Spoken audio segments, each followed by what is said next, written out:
Telugu Desam party అధికారంలోకి వచ్చిన దగ్గర నుండి వాళ్ళ ప్రతిపక్ష పార్టీ వాళ్ళ ప్రత్యర్థుల మీద దాడులు, దౌర్జన్యాలు, ఆస్తుల విధ్వంసం కేసులు ఇదంతా ఒకవైపు సాగుతూ పోతూ ఉంది. ఆశ్చర్యంగా, ఇంట్రెస్టింగ్‌గా అధికారం కోసం, డబ్బు కోసం, పంపకాల కోసం సొంత పార్టీలలోనే ఏ స్థాయి ఆధిపత్యం, ఆ ఆధిపత్యం హత్యల వరకు వెళ్తూ ఉందో మనం చూస్తూ ఉన్నాం. అండ్ మరీ ముఖ్యంగా మొన్నటికి మొన్న నాగులుపాడు మాజీ ఎంపీపీ తెలుగుదేశం పార్టీ నాయకులు వీరయ్య చౌదరి హత్య. ముఖ్యమంత్రి గారు వచ్చారు. ఈ హత్య చేసిన వాళ్ళకు భూమి మీద ఉండే హక్కు లేదు అని పెద్ద స్టేట్మెంట్ ఇచ్చారు. ఎందుకంటే ఆయన చంద్రబాబు గారికి, లోకేష్ గారికి చాలా చాలా క్లోజ్ అని తెలుగుదేశం పార్టీ పత్రికలే రాసుకుంటూ వచ్చారు. ఈ హత్య కేసు నిందితులకు భూమి మీద బ్రతికే హక్కు లేదు అని చంద్రబాబు గారే అన్నారు కాబట్టి పోలీసులు చాలా బృందాలను నియమించారు. మొత్తం మీద తీరా చూస్తే తెలుగుదేశం పార్టీలోనే మరో వర్గం ఈయనను చంపేశారు అని, దానికి రకరకాల ఆర్థిక కారణాలతో పాటు అధికారంలో ఆధిపత్యం కోసం రకరకాల కారణాలు అయితే కనిపించి అల్టిమేట్గా ఇక్కడ కూడా డబ్బు వ్యవహారాలు, లిక్కర్ సిండికేట్లు, శాండ్ సిండికేట్లు ఇవే ఉన్నాయని చెప్పి. అయితే ఇక్కడ ఇంట్రెస్టింగ్ ఏంటి అంటే ముఖ్యమంత్రి గారు ఈ హత్య కేసులో ఉన్న వాళ్ళకి భూమి మీద బ్రతికే హక్కు లేదన్నారు. పోలీసులు సీరియస్గా విచారణ చేశారు. మొత్తం అన్ని లింక్స్ తెలుగుదేశం పార్టీకే తగులుకున్నాయి ఈ హత్యకి సంబంధించి, అన్ని లింక్స్. అండ్ ఇక్కడ ఇంకొకటి ఏంటి, ఈ మృతుడేమో, చనిపోయిన వ్యక్తి ఏమో పైన ఉన్న ముఖ్య నేతలకు క్లోజ్ అట. And Telugu Desam party media report చేసిన దాని ప్రకారమే ఈ చంపిన వ్యక్తిగా పోలీసుల అదుపులో ఉన్నారు అన్న వ్యక్తి ఏమో జిల్లాలోని ముఖ్య నేతలు, టీడీపీ వాళ్ళు ఎవరైతే ఉన్నారో అందరికీ క్లోజ్ అట.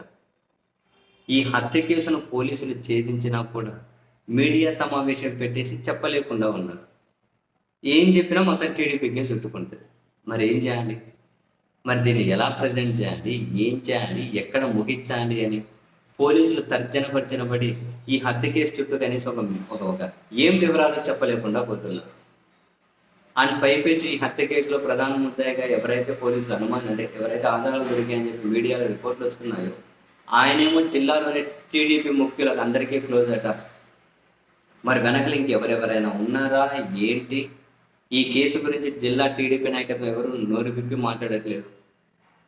ఒక్క హత్య కేసు జిల్లా టీడీపీ నాయకత్వాన్ని మొత్తం ఇప్పుడైతే ఒక రకంగా భయపెడుతుంది. ఇప్పుడైతే వాళ్ళు ఎవరు నోరు తెరిచి మాట్లాడట్లేదు. మరి ఎవరికి ఏ లింక్స్ దొరికినాయో పోలీసులు చెప్పట్లేదు. ఈ హత్య కేసు మొత్తం వివరాలు ఏంటో పోలీసులు మీడియా సమావేశం పెట్టట్లేదు. వీళ్ళకి ఒక పెద్ద చిక్కుముడి ఏంటి అంటే అన్ని వేళ్ళు టీడీపీ వైపే ఉన్నాయి, అందరూ టీడీపీ నాయకులే. చంపిన వాళ్ళు, చనిపోయిన వాళ్ళు ఇద్దరుగానే టీడీపీ ముఖ్యులకు, ఇది జిల్లా వాళ్ళకు క్లోజు. మరి ఏం వివరాలు చెప్పాలి, తర్వాత దీని కనెక్షన్గా ఎన్ని ప్రశ్నలు వస్తాయి? సో ఎంత కన్వీనియంట్గా దీన్ని క్లోజ్ చేయొచ్చు, పోలీసులు కూడా రకరకాల ప్రయత్నాలు చేస్తూ ఉన్నారు అని. సో టీడీపీకి అన్ని వేలు చూపిస్తున్నప్పుడు చెడ్డ పేరు రాకుండా ఎట్లా ముగించాలి అని, ఏ విధంగా ముగించాలి అని చెప్పి పోలీసులు తలలు పట్టుకుంటున్నారు అని చెప్పి కూడా కొన్ని మీడియాలు రిపోర్ట్ చేస్తూ ఉన్నాయి. అధికారంలోకి వచ్చిన తర్వాత పంపకాల కోసం, డబ్బుల కోసం, ఆర్థికపరమైన వ్యవహారాల కోసం సొంత పార్టీ లేదు, సొంత సామాజిక వర్గం లేదు, చంపుతూ పోతూ ఉన్నారు. వేరే పార్టీ వాళ్ళకి ఎక్కడైనా లింక్ కనుక దొరికితే పోలీసులు ఈ పార్టీకి ఎప్పటికో దీన్ని బ్రహ్మాండంగా మీడియా సమావేశం పెట్టి ముగించేవాళ్ళు. అధికార పార్టీ వైపే అన్నీ ఉన్నాయి కాబట్టి ఏం చేయాలో తెలియక పోలీసులకు కూడా తలలు పట్టుకుంటూ ఉన్నారు. చూద్దాం మొత్తం మీద దీన్ని ముగించేటప్పుడు ఎక్కడ మొదలెడతారు, ఎక్కడ ముగిస్తారు అన్న విషయం తెలిసి